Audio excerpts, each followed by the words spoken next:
Tara, lusong tayo!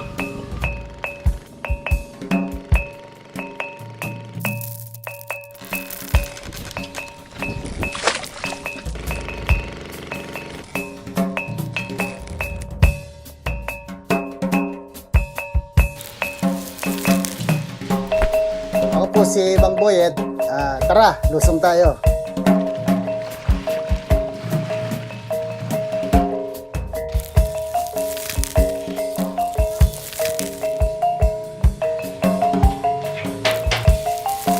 Ako si Luis Gapak, 63 taong gulang.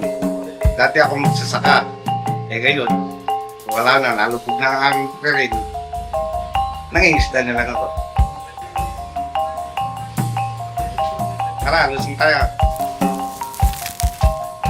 Kami po yung mga dating mga magsasaka rito na kumbaga nag-transition sa pangingisda o sa fish farming.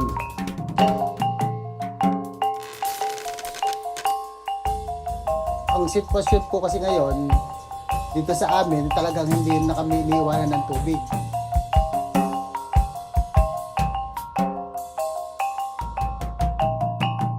Tara, lusong tayo.